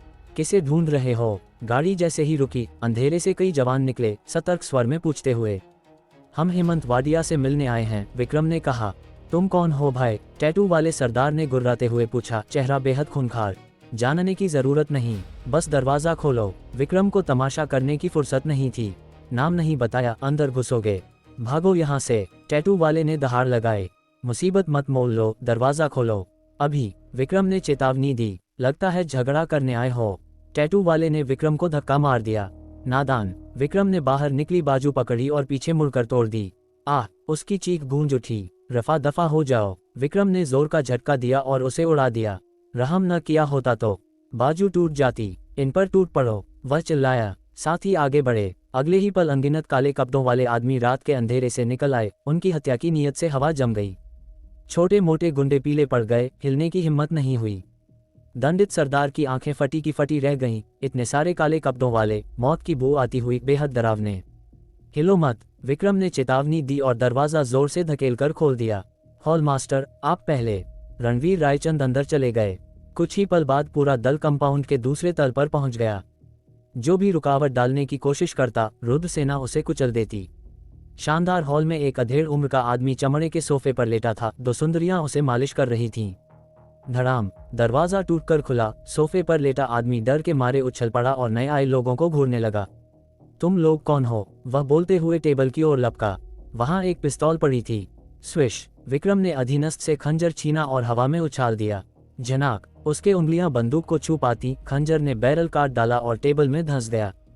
कड़क, भयंकर ताकत से टेबल चिर गई। आदमी कांप उठा। दोनों मालिश करने वाली लड़कियां चीख पड़ीं। तुम हेमंत वाडिया हो ना? विक्रम ने पूछा। तुम आखिर हो कौन? हेमंत वाडिया चिल्लाया। मेरे बॉस तुमसे बात करना चाहते हैं। विक्रम ने परिचय दिया। अचानक आए हैं, माफ करना, रणवीर रायचंद ने विनम्रता से कहा। मैं तुम्हें जानता तक नहीं। गार्ड, इन्हें बाहर फेंको। हेमंत वाडिया ने सतर्क होकर हुक्म दिया। चिल्लाने से कुछ नहीं होगा। अगर तुम्हारे आदमी काम के होते तो हम यहाँ तक न पहुँचते। विक्रम ने व्यंग्य किया। हेमंत का चेहरा बदल गया। वह खिड़की तक दौड़ा और बाहर झांका। लैंप की रोशनी में उसने देखा काले कपड़ों वाले पूरे आंगन को घेरे हुए थे। हर गार्ड को काबू कर लिया गया था। उसने ठंडी सांस खींची और रणवीर रायचंद को हैरानी से घूरा। अब बात कर सकते हो। रणवीर रायचंद मुस्कुराए, पास आए और सोफे पर बैठ गए। विक्रम ने इशारा किया। दोनों मालिश करने वाली लड़कियां डर के मारे हिरनी की तरह भागीं। हेमंत वाडिया वापस आया और बैठ गया। क्या बात करनी है? कल काशीपुर में तुम एक बेहद गोपनीय नीलामी कर रहे हो, रणवीर रायचंद ने पूछा। नीलामी में तुम्हें कुछ चाहिए? हेमंत का चेहरा बदल गया, समझते हुए। मुझे पता है बहुत सारी अच्छी चीजें आएंगी, और हाँ, मुझे रुचि है, लेकिन मैं भी दूसरों की तरह बोली लगाऊंगा, तुमसे लूट नहीं मांगूंगा। रणवीर रायचंद हंसे। तो फिर? हेमंत समझ नहीं पाया कि इतने आदमी लेकर आए ही क्यों अगर लूटने नहीं थे। मैं चाहता हूं कि प्रेसिडेंट हेमंत मुझ पर एक उपकार करें, रणवीर रायचंद ने अपना मकसद बताया। उपकार? हेमंत चौंका। कैसा उपकार? बहुत आसान, रणवीर रायचंद ने अपना इरादा बताया। हेमंत की आंखें फटी की फटी रह गईं। तुम चाहते हो कि मैं एक गैर मौजूद चीज को बेचूं और झूठी अफवाह फैलाऊं? मदद करो तो मैं तुम्हें निराश नहीं करूंगा, रणवीर रायचंद ने वादा किया। मेरी नीलामी में लोग इसलिए आते हैं क्योंकि एक चीज है, विश्वास। अगर मैं ऐसा करूंगा तो फिर मुंह दिखाने लायक नहीं रहूंगा। हेमंत सख्त था। चिंता मत करो, सिर्फ एक ग्रुप को उस झूठी चीज की परवाह होगी। तुम्हारी नीलामी हमेशा की तरह चलेगी। जो लाभ मैं दूंगा वह तुम्हारी भरपाई से ज्यादा होगा। रणवीर रायचंद ने अपनी सच्चाई पर जोर दिया। मैं नहीं कर सकता, हेमंत ने इनकार कर दिया। रणवीर रायचंद हैरान नहीं हुए। प्रेसिडेंट हेमंत की ज्यादातर चीजें पुरानी वस्तुएं होती हैं ना, तुम क्या कहना चाहते हो? हेमंत तन गया। अगर तुम चाहते हो कि कल की नीलामी हो या सूरज देखने तक जीना चाहते हो तो सहयोग करो। रणवीर रायचंद की आवाज बर्फ सी ठंडी हो गई। हेमंत का चेहरा काला पड़ गया। ये धमकी थी। तुम अपने लिए भयंकर मुसीबत मोल लोगे। तुम्हारा मतलब तुम्हारे पीछे वाले बैकर से? रणवीर रायचंद की नजर तेज हो गई। हेमंत की आंखें उबल पड़ीं। तुमने मेरी जांच की, एक शब्द, करोगे मदद? रणवीर रायचंद ने सुस्त आवाज में पूछा। ठीक है, मैं करूंगा। हेमंत झुक गया। अंधेरे में वर्षों बिताने ने उसे सिखाया था कि ऐसे लोग क्या करते हैं। इनकार किया तो यह जवान बिना पलक झपकाए उसे मार डालेगा। प्रेसिडेंट हेमंत समझदार हैं। व्यापार करके खुशी हुई। रणवीर रायचंद उठे और हाथ बढ़ाया। तुम्हारा नाम? हाथ मिलाते हुए हेमंत ने पूछा। रणवीर रायचंद। क्या तुम रणवीर रायचंद हो? हेमंत का चेहरा सफेद पड़ गया। इन कुछ दिनों में रणवीर रायचंद का नाम पूरे पूर्व देश में गूंज रहा था। उसने 7 बड़े परिवारों को नेस्तनाबूद कर दिया, पूर्व देश के सर्वोच्च विशेषज्ञ अर्जुन वाजपेयी को मार डाला और दक्षिण प्रांत को कुचल दिया, तूफान खड़ा कर दिया।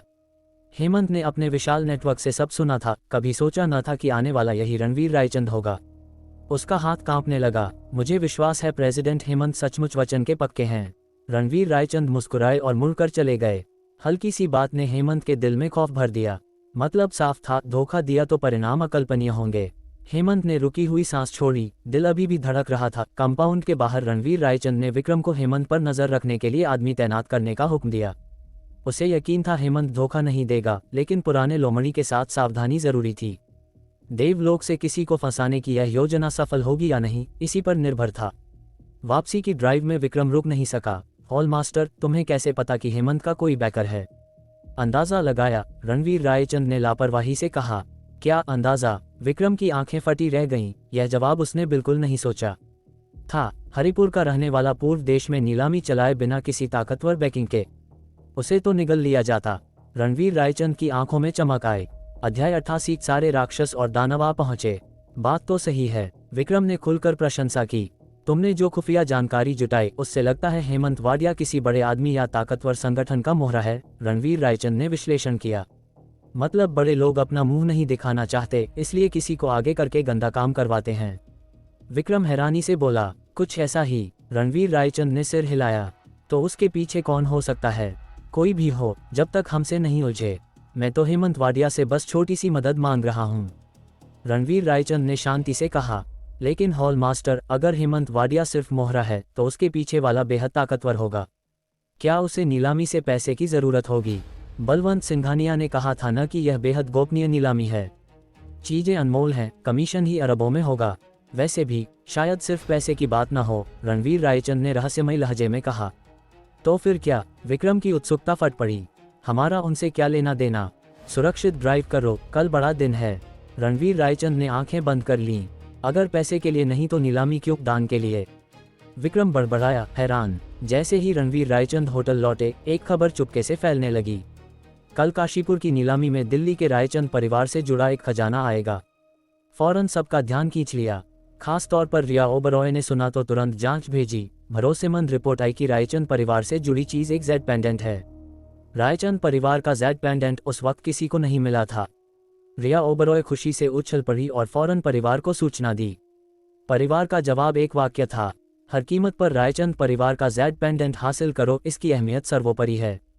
इसी बीच दिल्ली के एक सुनसान कोने में नीली आंखों वाली सुनहरी बालों वाली औरत ने भी खबर सुनी और तुरंत जांच का हुक्म दिया। साफ जवाब आया, कल रायचंद से जुड़ी चीज वाकई जेड पेंडेंट है। ये रणवीर रायचंद के पास नहीं है, फिर भी कोई नीलामी में डाल रहा है। कोई आश्चर्य नहीं कि वह पेंडेंट के बारे में चुप रहा। शायद उसे पता ही नहीं कि यह मौजूद है, न ही इसके राज का। इस बार असफल नहीं होंगे, कल पेंडेंट मेरा होना चाहिए, सुनहरी बालों वाली औरत ने दृढ़ता से कहा। अगली सुबह हर तरफ से दल दिल्ली से काशीपुर की ओर रवाना हुए। उनमें रणवीर रायचंद भी थे। उन्होंने अनन्या या रूही को नहीं लाया। ये यात्रा मजे की नहीं थी। जिन्हें पहले से नीलामी की खबर थी, वे पहले से ही काशीपुर में इंतजार कर रहे थे। 1 घंटे बाद रणवीर रायचंद अपने मंजिल पर पहुंच गए। नीलामी किसी होटल या सार्वजनिक जगह में नहीं, बल्कि पहाड़ी विला के अंदर थी। पहाड़ी के आधे रास्ते पर बसी जगह एकदम सुनसान, सिर्फ एक सड़क से पहुंचा जा सकता था जो निर्जन इलाकों से गुजरती थी। हेमंत वाडिया सचमुच सतर्क था। रास्ते में गार्ड संदिग्ध लोगों की जांच कर रहे थे। जब वे पहुंचे, कार पार्क में पहले से दर्जनों सेडान खड़ी थी और लॉन पर 7-8 हेलीकॉप्टर, शायद बाहर से आए लोग जो गुमनाम रहना पसंद करते थे। नीलामी के ग्राहक सिर्फ पूर्व देश तक सीमित नहीं, पूरे देश और दुनिया में फैले थे। सिर्फ सही चैनल वाले इनसाइडर को ही इस नीलामी का पता था, यानी सच्चे ताकतवरों के अलावा हेमंत वाडिया के पुराने ग्राहक। हॉल मास्टर, देखिए, विक्रम ने पास में फुसफुसाया। विक्रम की नज़र का पीछा करते हुए रणवीर रायचंद ने विला के पीछे निजी झील देखी जहां कई यॉट और कुछ क्रूज जहाज खड़े थे और आगे झील नदी से जुड़ी थी और उन क्रूज पर और मेहमान विला की ओर आ रहे थे। शानदार, रणवीर रायचंद ने बुदबुदाया। कोई हेलीकॉप्टर से, कोई क्रूज से पानी का रास्ता गति के लिए नहीं, बल्कि खतरे की स्थिति में भागने के लिए चुना गया था। सचमुच गोपनीय नीलामी, हर कोई तैयार होकर आया है। आज मजा आएगा, रणवीर रायचंद ने ठंडे लहजे में कहा, फिर विक्रम के साथ अंदर चल दिए। दूसरा चेक पॉइंट था। गार्ड हर किसी की तलाशी ले रहे थे। विक्रम ने मन ही मन हंसा, सच्चा विशेषज्ञ न तो तलवार मांगता है न बंदूक। हॉल मास्टर की ताकत के आगे एक पत्ता भी जान ले सकता है। तलाशी के बाद रणवीर रायचंद और विक्रम आखिरकार विला के अंदर पहुंचे। नीलामी दूसरे तल के हॉल में हो रही थी। सिर्फ 200 सीटें, लगभग 2/3 भरी हुई। कई लोग काले चश्मे और टोपियां लगाए थे, जानबूझकर चेहरा छिपाते हुए, बेहद कम प्रोफाइल। रणवीर रायचंद और विक्रम ने भी चश्मा लगा लिया। वे जैसे ही बैठे, रणवीर रायचंद के बगल में एक अदालती शैली की गाउन वाली औरत बैठ गई। उसके खुले पिंडलियां गोरी और पतली थीं। एक तिरछी नज़र में उसकी आभा जानी पहचानी लगी, इसलिए उन्होंने ठीक से देखा। वह भी उन्हें घूर रही थी। नजरें मिली, दोनों एक पल के लिए ठिठक गए। मिस्टर रणवीर, तुम? रणवीर रायचंद हैरानी से बोले। उनके बगल वाली औरत कोई और नहीं बल्कि रिया ओबरॉय थी। कोई आश्चर्य नहीं कि जानी पहचानी लग रही थी। हरी काका और विक्रम भी हैरान रह गए। रिया ओबरॉय ने चश्मा उतारा और पक्का किया, हाँ, सचमुच रणवीर रायचंद थे। यहाँ मिल जाएंगे, क्या संयोग है। उसकी आवाज़ उत्साह से कांप रही थी। सचमुच, रणवीर रायचंद ने आह भरी। सोचा था फिर नहीं मिलेंगे, लेकिन दिल्ली में ही मिल गए। रिया ओबरॉय अचानक असहज हो गई। मैंने जानबूझकर परेशान करने की कोशिश नहीं की, बस संयोग से मिल गए तो वादा तोड़ना नहीं ना। रणवीर रायचंद हंसे। रिया ओबरॉय पिछली शर्त को इतनी गंभीरता से ले रही थी। जब तक तुम मुझसे कोई काम नहीं मांगोगी, परेशान करना नहीं कहलाएगा। अच्छा है फिर। रिया ओबरॉय ने विनम्र मुस्कान दी। उसका उत्साह थोड़ा ठंडा पड़ा। तुम यहाँ किसी चीज के लिए आए हो? रणवीर रायचंद ने पूछा। हाँ, सुना है कुछ दुर्लभ जड़ी बूटियां नीलामी में आएंगी, तो किस्मत आजमाने आई हूँ। रिया ओबरॉय ने जवाब दिया। क्या संयोग, मैं भी इसलिए।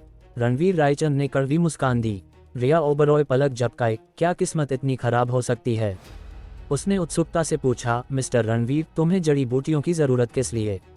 मेरे एक बुजुर्ग की आंखें खराब हो गई हैं, सही जड़ी मिली तो जल्दी ठीक हो जाएंगे। रणवीर रायचंद ने लापरवाही से कहा। समझी? रिया ओबरॉय का लहजा गंभीर हो गया। ज्यादा मत सोचो, मुझे बस कोई साधारण प्रतिद्वंद्वी समझो, जो ज्यादा बोली लगाए वही जीतेगा। रणवीर रायचंद ने खुशी से कहा। सच कहा? रिया ओबरॉय ने सिर हिलाया। थोड़ी देर चुप्पी के बाद उसने अचानक पूछा, मिस्टर रणवीर, दिल्ली में हाल की घटनाओं के बारे में पता है? बोलते हुए उसकी नज़र रणवीर रायचंद के चेहरे पर जमी रही। उम्मीद थी कि पता चलेगा कि वह सचमुच रायचंद परिवार के वंशज हैं या नहीं। अध्याय 89 भयंकर बोली। पता है। रणवीर रायचंद ने सिर हिलाया, चेहरा भावहीन। रिया ओबरॉय कुछ असामान्य नहीं पढ़ पाए, इसलिए और टटोला। तो क्या पता है कि आज की नीलामी में रायचंद परिवार का खजाना है? कोई अंदाजा नहीं। रणवीर रायचंद ने सिर हिलाया, फिर अचानक नजर रिया ओबरॉय पर जमा दी। रिया ओबरॉय तुरंत तन गई। तुम आखिर क्या जानना चाहती हो? बस यूं ही पूछा। अगर अपराध हुआ तो माफ करना। रिया ओबरॉय ने सफाई दी। रणवीर रायचंद ने नजर हटाई और कुछ नहीं बोले। रिया ओबरॉय ने रणवीर रायचंद के सख्त चेहरे पर चोरी चोरी नजर डाली, लेकिन और पूछने की हिम्मत नहीं हुई। बस जेड पेंडेंट की बारी का इंतजार करने लगी। अगर रणवीर रायचंद ने कोई प्रतिक्रिया नहीं दिखाई तो वह रायचंद परिवार के युवा मालिक नहीं हैं। कुछ देर बाद नीलामी आधिकारिक तौर पर शुरू हुई। अब जाकर हेमंत वाडिया दिखाई दिया। कपड़े बेहद साधारण, सड़क के किसी दादा जैसे। फिर भी कोई उसे कम आंकने की हिम्मत नहीं करता। इसी नीलामी को आयोजित करने से साबित होता था कि हेमंत वाडिया साधारण इंसान नहीं। खासकर पुराने ग्राहक जो उसे जानते थे, उन्हें पता था कि यह आदमी कितना खतरनाक है, वरना लोग उसे पुराना भूत क्यों कहते। सम्मानित मेहमानों, इस नीलामी में आपका स्वागत है। आप में कुछ पुराने दोस्त हैं जो मुझे वर्षों से जानते हैं, और कुछ नए चेहरे। फिर से परिचय देता हूँ, मैं हेमंत वाडिया, जिम्मेदार व्यक्ति हूँ। एक बार फिर स्वागत है, कहकर उसने आदर से सिर झुकाया। हॉल में तालियां गूंजीं। ठीक है, यहाँ आए लोग जानते हैं कि मुझे लंबे भाषण पसंद नहीं। सीधे चीजों पर आते हैं, सबको शुभकामनाएं। कहते ही हेमंत वाडिया उतर गया। नीलामीकर्ता आया, प्रक्रिया संक्षेप में बताई और बोली शुरू हो गई। पहली चीज, नीले सफेद चीनी मिट्टी का बर्तन, साफ पैटर्न, परफेक्ट हालत, शुरुआती कीमत 80 लाख। पहली ही चीज खजाना थी। सबकी नजरें जल उठी। भयंकर बोली शुरू हो गई। दर्जनों राउंड के बाद 20 करोड़ में बिका। अगली पुरानी वस्तुएं और कुछ समकालीन मशहूर चित्र। बोली गर्म रही। आधे घंटे बाद नीलामी आधी हो चुकी थी। लगभग कुछ भी अनबिका नहीं हुआ। अब तक का सबसे ऊंचा दाम, सदियों पुराने महान गुरु की सुलेख, 280 करोड़ में बिका। हैरान करने वाला। रणवीर रायचंद शांत बैठे देखते रहे। वे इन चीजों के लिए नहीं आए थे। विक्रम की नजरें आसपास घूम रही थीं। रणवीर रायचंद ने कहा था, परेशान मत हो, देवलोक वाले जेड पेंडेंट के लिए आए भी तो हॉल में नहीं घुसेंगे। अगली चीज, वैद्य राज धन्वंतरी द्वारा बनाई गई औषधि गोली। पेशेवर जांच से पुष्टि हुई कि यह रक्त और ऊर्जा बढ़ाती है, साधकों के लिए बेहद फायदेमंद। नीलामीकर्ता के परिचय के बाद नीचे कई चेहरों पर उत्साह चमका। अफवाह थी कि धन्वंतरी महर्षि चरक के वंशज हैं, जिन्हें अद्भुत चिकित्सा ग्रंथ विरासत में मिला, जिससे उन्हें चमत्कारी वैद्य का खिताब मिला। नाम सुनकर रणवीर रायचंद चौंके। उन्होंने बड़ी स्क्रीन पर गोली देखी और ठंडी मुस्कान दी। सिर्फ आकार से पता चल गया कि यह धन्वंतरी का नहीं हो सकता। वे उनसे मिले थे और चिकित्सा पर चर्चा की थी। धन्वंतरी ने कहा था कि वे गोली का आकार बिल्कुल सटीक रखते हैं, क्योंकि सामग्री की मात्रा सीधे असर डालती है। गोली का आकार सही होना चाहिए। मंच पर वाली गोली गलत आकार की थी। लगता है यहाँ सब कुछ सर्वोत्तम नहीं, कुछ नकली भी घुस आए हैं।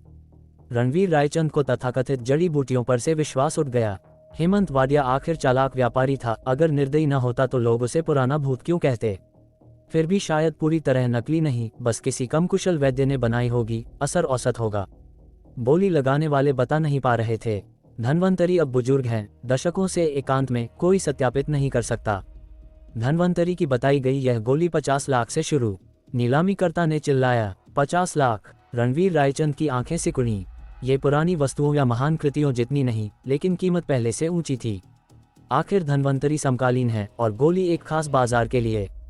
केवल कुछ ग्रुप को सचमुच जरूरत थी, साधक या ताकतवर लोग जो शरीर संतुलित करना चाहते थे। भीड़ की प्रतिक्रिया से लग रहा था कि ज्यादातर पहले ग्रुप के थे, यानी आज कई शीर्ष साधक मौजूद थे। रणवीर रायचंद को पहले से पता था, लेकिन परवाह नहीं की। विक्रम अकेला ही सबको रौंद सकता था, खुद की तो बात ही अलग। 60 लाख, 70 लाख। कई राउंड के बाद गोली 3 करोड़ में एक टांग सूट वाले बुजुर्ग को मिली, जाहिर तौर पर गहरी पृष्ठभूमि वाला अनुभवी विशेषज्ञ। रणवीर रायचंद को रुचि नहीं थी, फिर भी 3 करोड़ का आंकड़ा उन्हें अंदर से चौंका गया। अगर सचमुच धन्वंतरी की होती तो भी यह कीमत डरावनी थी। पैसे की कमी होती तो खुद ही बनाकर बेच देते। मैं वैद्य राज धन्वंतरी से बहुत पीछे तो नहीं ना, रणवीर रायचंद ने मन में सोचा। रिया ओबरॉय ललचाई थी, लेकिन रक्त और ऊर्जा बढ़ाने वाली सुनकर हार मान गई। ऐसी गोली उसके दादाजी को ठीक नहीं कर सकती थी। तभी नीलामीकर्ता ने अगली चीज घोषित की। अगली 1000 साल पुराना dragon ginseng. Swish. Ranveer Raichand की आंखें चमक उठीं। ये वही था जिसका वे आज इंतजार कर रहे थे। उनके बगल में रिया ओबरॉय भी सतर्क हो गई, मंच को घूरते हुए। एक सेवक बॉक्स लेकर आया, पीली रेशमी कपड़ा हटाई तो अंदर ठीक वही ड्रैगन जिनसिंग था। तथाकथित ड्रैगन जिनसिंग वह होता है जो बेहद पुराना हो जाए तो ड्रैगन आकार का हो जाता है, जैसे कोई नियम हो। इसलिए कहावत है, इतने वर्षों में जिनसिंग पहाड़ों की गहरी प्राण शक्ति सोख लेता है और धीरे धीरे चेतना प्राप्त कर लेता है। आर्यावर्त में इतिहास और वर्तमान दोनों में लोग दावा करते रहे हैं, बड़ा जिनसिंग देखा और लौटकर आए तो गायब। वह ड्रैगन जिनसिंग है। सचमुच इतना रहस्यमय है या नहीं, रणवीर रायचंद निश्चित नहीं कह सकते, उन्होंने कभी नहीं देखा। लेकिन मंच पर मौजूद जिनसिंग को देखते ही उनकी भौहें सिकुड़ गईं। सचमुच प्राचीन ड्रैगन जिनसिंग पूरा लाल होता है, जैसे खून से तर हो। उन्होंने कभी एक बड़े व्यक्ति का मनोरंजन किया था जिसने उन्हें थोड़ा सा उपहार में दिया था। सूप बनाकर पिया तो असर साफ दिखा। उस ग्रेड का होता तो शंकर काका की आंखें ठीक हो जाती और शरीर की रिकवरी बहुत तेज। लेकिन ये हरा था, मतलब उम्र और प्राण शक्ति औसत। शंकर काका का इलाज औसत ही होता। रिया ओबरॉय की नजरें जल रही थीं। विशेषज्ञता की कमी से वह सिर्फ ड्रैगन जिनसिंग देखकर उम्मीद पाले थी। यह उसके दादाजी को बचाने का मौका था, पूर्व देश में आखिरी मौका। ये ड्रैगन जिनसिंग 1500 साल पुराना है, अत्यंत दुर्लभ। शुरुआती कीमत 10 करोड़ कहकर नीलामीकर्ता ने बोली खोल दी। कई हाथ उठे। रणवीर रायचंद चुप रहे, तिरछी नजर से रिया ओबरॉय को देखते हुए। अध्याय 90 फंस गए। रिया ओबरॉय अभी भी कोई कदम नहीं उठा रही थी, लेकिन नजरें मंच से नहीं हटाईं, सही मौके का इंतजार कर रही थीं। दर्जन भर राउंड के बाद कीमत 20 करोड़ पार कर चुकी थी। सिर्फ मुट्ठी भर बोली लगाने वाले बचे थे। तभी रिया ओबरॉय ने आखिरकार अपनी तख्ती उठाई। 30 करोड़। वह इंतजार कर रही थी कि ज्यादातर बाहर हो जाएं, फिर एक झटके में हासिल कर ले। 30 करोड़ बेहद ऊंची कीमत। बाकी बचे लोग सिर हिलाकर हार मान गए। 50 करोड़। ठंडी आवाज गूंजी। हर नजर उस बोली लगाने वाले पर गई। आंखें हैरानी से भरी। पागल हो गया क्या? मौजूद हर शख्स बड़ा नाम था। 50 लाख या 1 अरब भी कुछ नहीं, लेकिन वे बाहर हो गए क्योंकि यह ड्रैगन जिनसेंग इतना कीमती नहीं था।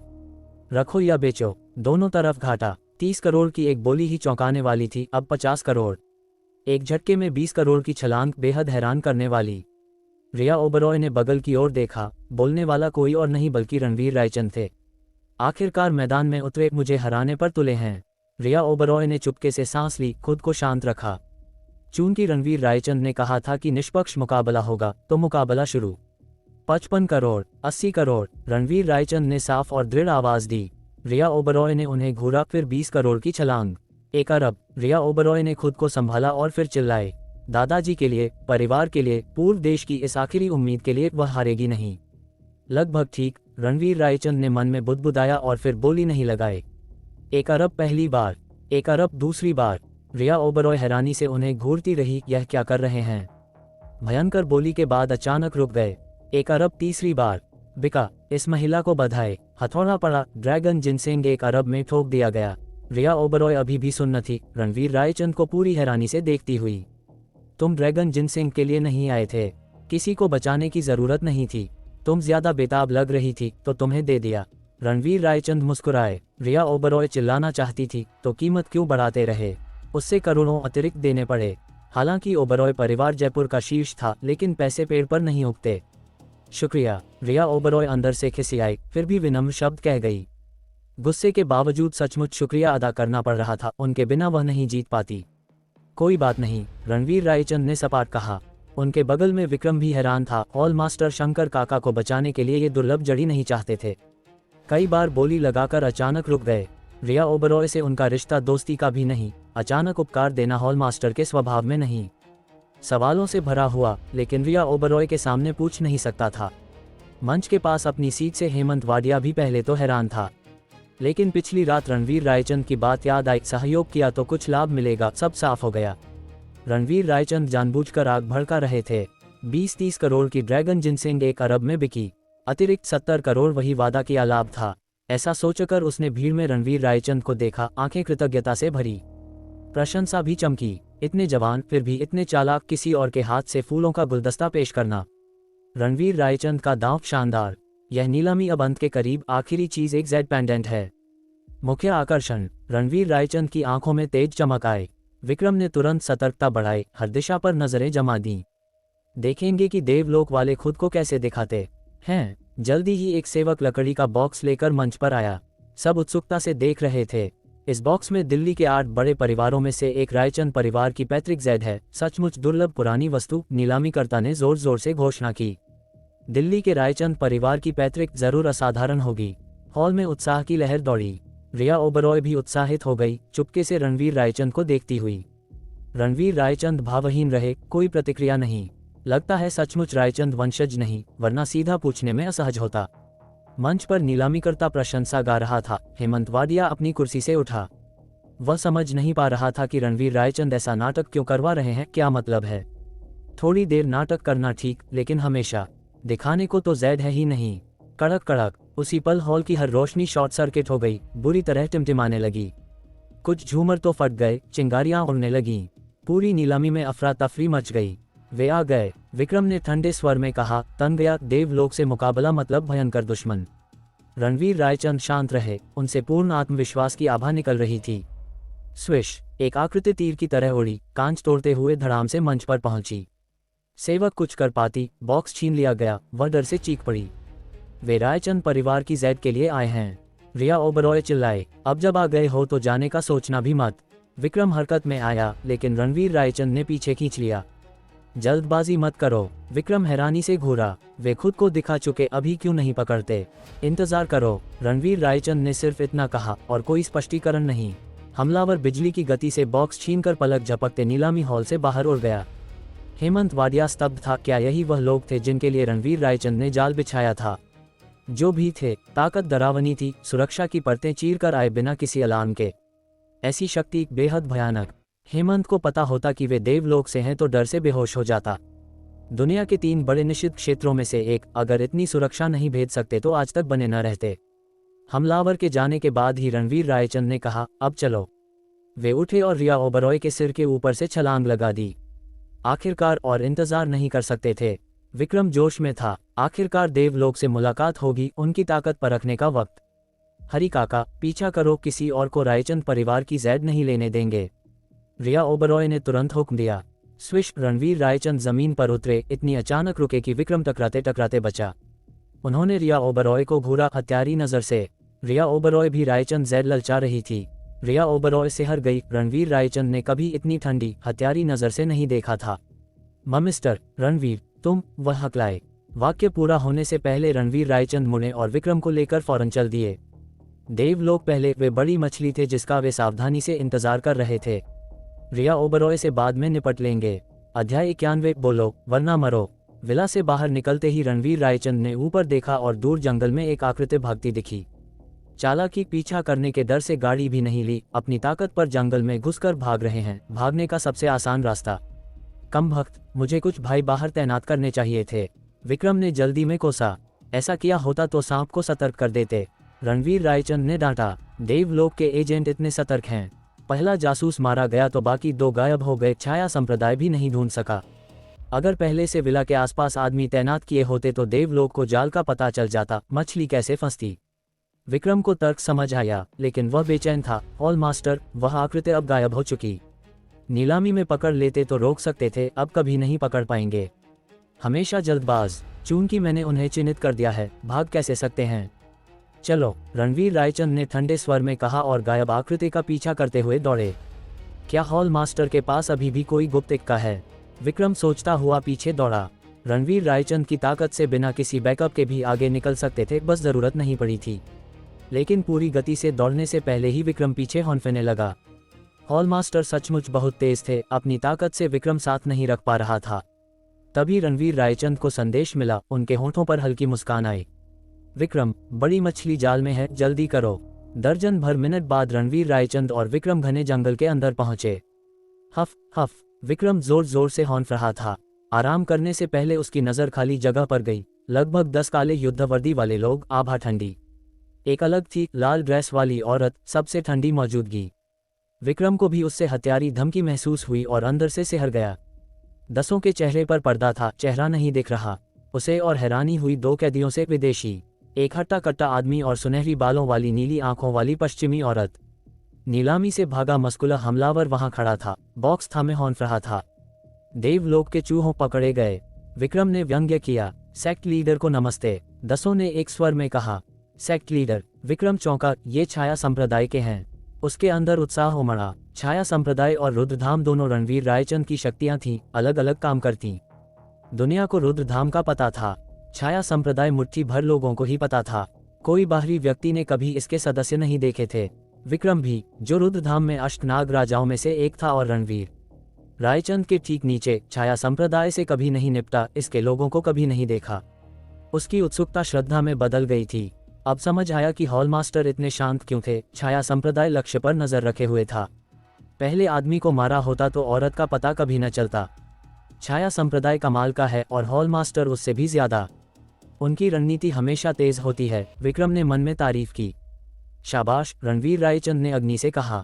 उसने सिर हिलाया। अब उसे पूरी तस्वीर समझ आई। पिछली रात सेक्ट लीडर ने पीछे हटने को कहा था तो डर लग रहा था कि निराश किया। असल में वे जाल बिछा रहे थे जिसने दुश्मन को आसानी से लुभाया। उसकी नज़र कैदियों पर गई। रणवीर रायचंद ने ठंडे स्वर में कहा, तुम दोनों को ढूंढना आसान नहीं था। रणवीर रायचंद, नहीं सोचा था इतनी चालाकी करोगे, मैं तुम्हारे जाल में फंस गई। सुनहरी बालों वाली औरत ने ठंडे स्वर में कहा, बिल्कुल सामान्य, तुम्हारा देवलोक इसकी आदी हो जाएगा। रणवीर रायचंद ने उदासीनता से कहा, घमंडी, हमारे देवलोक को कम मत आंकना। आदमी ने फटकारा, लगता है तुम अभी भी अपनी स्थिति नहीं समझे। रणवीर रायचंद ने कहा। जैसे ही शब्द निकले, अग्नि ने वार किया, कड़क, और आदमी की बाजू टूट गई। हमारे सेक्ट लीडर को कम मत आंकना, उसने ठंडे स्वर में कहा। अरे, विक्रम की मुंह फटका। छाया संप्रदाय कितना क्रूर है। वह खुद को क्रूर समझता था, लेकिन इनके सामने तो सीधा साधा लग रहा था। रणवीर रायचंद, जल्दबाजी मत करो। अगर किया तो देवलोक और रुद्रधाम में टक्कर होगी और पूरी दुनिया में अफरा तफरी मच जाएगी। पूरी दुनिया में अफरा तफरी, रणवीर रायचंद ने व्यंग्य किया। रुद्रधाम में वह ताकत है, तुम्हारे देवलोक में। सुनहरी बालों वाली औरत भड़क गई। मत समझो रुद्रधाम सर्वोच्च है। जब तुम सक्रिय थे तब हमारा देवलोक छिपा रहा, वरना दुनिया का संतुलन बहुत अलग होता। फिर भी अब तुम सामने आए हो और काफी निराशाजनक, रणवीर रायचंद ने धीरे कहा और उनके सामने पहुंच गए। तुम क्या चाहते हो? दोनों तन गए, उनकी कुचलती आभा से डर के मारे कांपते हुए। बिना शब्द कहे रणवीर रायचंद ने उनके चेहरों की ओर हाथ उठाए। फट फट, दो मफल ध्वनियों के बाद चमड़े के मास्क उतर गए, असली चेहरे सामने आए। अभी भी विदेशी, लेकिन पहले से बिल्कुल अलग। पर्दे के पीछे से अग्नि की आंखें चौड़ी हो गईं, तो इसलिए ट्रैक नहीं कर पाए। उन्होंने छद्मवेश धारण किया था, शानदार चमड़े के मास्क भी। अगर मुझे पता न होता कि तुम जेड पेंडेंट के लिए आए हो तो कभी न ढूंढ पाता, रणवीर रायचंद ने ठंडे स्वर में कहा। तुम्हारे पास सचमुच जेड पेंडेंट नहीं है, सुनहरी बालों वाली औरत ने मान की। तुम्हारी खुफिया जानकारी घटिया है। आर्यावर्त आए बिना जांच किए जान जोखिम में डाली, रणवीर रायचंद ने ताना मारा। असंभव। रायचंद परिवार को नेस्तनाबूद करने के बाद हमने हर कोना छाना और जेड पेंडेंट नहीं मिली। अकेले बचे व्यक्ति के रूप में तुम्हारे पास होनी चाहिए। तुम्हारे पास कैसे नहीं? औरत चिल्लाए अविश्वास से। यह अप्रासंगिक है। बताओ, तुम रायचंद परिवार की जेड पेंडेंट के लिए इतने बेताब क्यों हो? इसका क्या राज है? रणवीर रायचंद ने दबाव डाला। फैंग जेनशियाओ ने जब सुराग दिया था तब से यह सवाल उन्हें जलाए जा रहा था। हाँ, हास्यास्पद। तुम रायचंद परिवार के युवा मालिक हो और तुम्हें पता नहीं। मैं क्यों बताऊं? औरत पागलों की तरह हंसी। कड़क। इस बार रणवीर रायचंद ने खुद उसकी बाजू तोड़ी और जमीन पर दबाया। बोलो, वरना मरो। उसकी आंखों में डर चमका। फिर भी औरत जिद्दी चिल्लाई, मैं देवलोक की 36 महान पाताल राजाओं में से एक हूँ। मुझे नुकसान पहुंचाया तो रुद्रधाम पर और पूरे आर्यावर्त पर अकल्पनीय आपदा आएगी। और तुम्हें पता है, तुम आर्यावर्त में खड़े हो, रुद्रधाम के हॉल मास्टर के सामने। जैसे ही शब्द निकले, रणवीर रायचंद ने हथेली से वार किया। धड़ाम। सुनहरी बालों वाली औरत ढेर हो गई। देवलोक की 36 महान पाताल राजाओं में से एक प्रभावशाली। दुनिया के लिए शायद, रणवीर रायचंद के लिए सिर्फ चींटी। अध्याय 92। देवलोक की ताकत। बचा हुआ हट्टा कट्टा आदमी मौत के डर से पीला पड़ गया। देवलोक की 36 महान पाताल राजाओं में से एक, रुद्रधाम के अष्टनाग राजाओं से बस थोड़ा कम। फिर भी रणवीर रायचंद ने एक हथेली से मार डाला, बेहद क्रूर। अब उसे खुद पता चल गया कि उन्हें रुद्रदेव क्यों कहते हैं। छाया संप्रदाय का विक्रम दृश्य को ठंडी नजर से देख रहा था। अगर कुछ हैरान किया तो सिर्फ ये कि रणवीर रायचंद और मजबूत हो गए थे। स्विश। रणवीर रायचंद की नजर हटे आदमी पर गई। वह सिहर उठा। मैं बोलूंगा, मुझे मत मारो, सब बता दूंगा। रणवीर रायचंद के बोलने से पहले ही वह टूट गया। सोचा था देवलोक में गर्वीले योद्धा होते हैं, ये भी कोई बात हुई? विक्रम ने व्यंग्य किया। बताओ जेड पेंडेंट का राज, रणवीर रायचंद ने कहा। तुम्हारे परिवार की जेड पेंडेंट आर्यावर्त के इतिहास में खोए हुए एक विशाल खजाने की चाबी है। पेंडेंट हासिल करो तो वह प्राचीन खजाना खुल जाएगा, आदमी ने तेजी से बताया। रणवीर रायचंद की आंखों में चमक आई। वे किसी गूढ़ राज की उम्मीद कर रहे थे, लेकिन सच सरल था, लेकिन निहितार्थ भयंकर थे। यह आर्यावर्त के एक किंवदंती खजाने से जुड़ा था। कैसा खजाना? उन्होंने पूछा। मुझे इतना पता नहीं। 36 पाताल राजाओं को भी नहीं, सिर्फ 9 महान यमदूत और देवलोक के सबसे ऊपरी स्तर को वे राज पता हैं। रणवीर रायचंद को देवलोक का पता था, लेकिन संगठन छिपा रहता था और कभी टक्कर नहीं हुई। अंदरूनी ढांचा रहस्य था, इसलिए दबाव डाला। देवलोक का ढांचा कैसा है? इसकी पहुंच विशाल है, पदानुक्रम सख्त। सबसे नीचे अनगिनत भक्त हैं, दुनिया भर में बिखरे।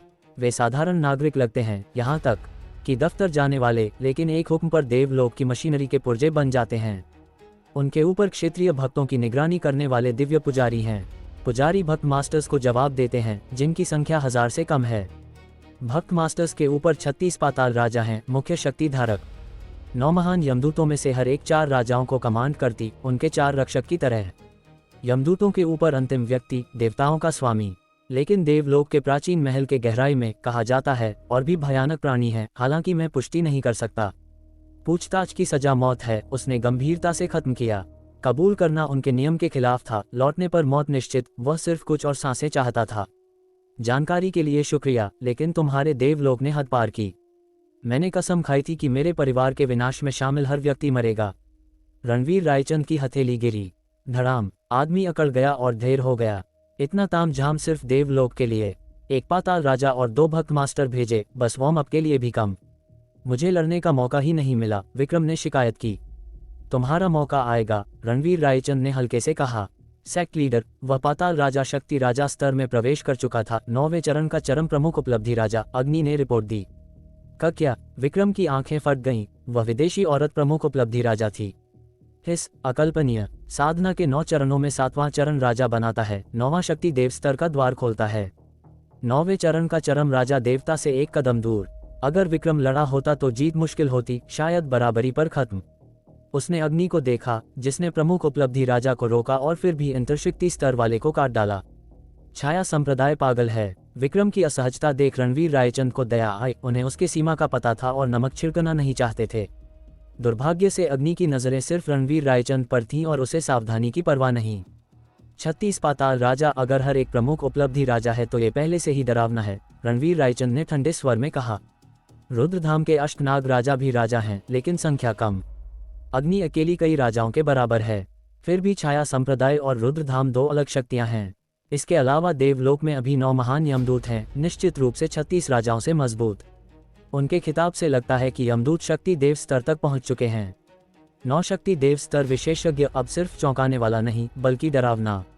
और भक्त मास्टर के अनुसार यमदूतों के ऊपर देवताओं के स्वामी के अलावा और भी भयानक प्राणी छिपे हैं। अपुष्ट, लेकिन आधारहीन नहीं, आखिर सूचना अंदर से आई थी। लगता है हमने उन्हें कम आंका, उनकी छिपी ताकत किसी की कल्पना से परे है, विक्रम ने गंभीरता से कहा। डर गए? अग्नि ने अचानक पूछा। बिल्कुल नहीं, हमारा रुद्रधाम किसी से नहीं डरता, विक्रम ने गर्व से घोषणा की। वह देवलोक का सम्मान कर सकता था, लेकिन डर कभी नहीं। हॉल मास्टर के साथ अनगिनत जानलेवा लड़ाइयां लड़ चुका था, तो सिर्फ देवलोक से डरेगा? अग्नि ने कुछ नहीं कहा। अरे, मैं सचमुच नहीं डरा। अगर दुनिया के 3 बड़े निषिद्ध क्षेत्र भी एक साथ आए तो भी मैं विक्रम पीछे नहीं हटूंगा, उसने जोर दिया। फिर भी वह चुप रही। विक्रम और सफाई देने लगा, उसे कम आंका जाना बर्दाश्त नहीं हो रहा था। बस, वह वैसी ही है, तुम्हें कम नहीं आंक रही, रणवीर रायचंद ने असहाय हंसी के साथ कहा। अब क्या? अग्नि ने पूछा। देवलोक ने कदम उठाया है, ये सिर्फ शुरुआत है। वे जितने भी ताकतवर हों, अगर आर्यावर्त को रौंदने की हिम्मत की तो मैं उनके क्षेत्र को राख कर दूंगा, रणवीर रायचंद ने ठंडे स्वर में प्रतिज्ञा की। देवलोक को राख करना? विक्रम की आंखें उत्साह से चमक उठीं। ग्रह के 3 बड़े निषिद्ध क्षेत्रों में से एक, उसे नेस्तनाबूद करने का सिर्फ ख्याल ही रोमांचकारी था। अभी कोई जल्दी नहीं, तुम जा सकती हो, रणवीर रायचंद ने कहा। अग्नि ने सिर हिलाया और अपने लोगों को लेकर गायब हो गई। हम भाई संगठन है, तुम्हारा नाम तक नहीं पता, विक्रम ने पीछे से चिल्लाया। पहले एक यमदूत मारो, उसकी ठंडी आवाज पीछे से गूंजी जैसे छाया संप्रदाय गायब हो गया। इतना घमंड, विक्रम भड़क उठा। भाई होने के बावजूद पीछे रहना बर्दाश्त नहीं। हॉल मास्टर, वह औरत आखिर है कौन? उसने छोड़ने को तैयार नहीं होते हुए पूछा।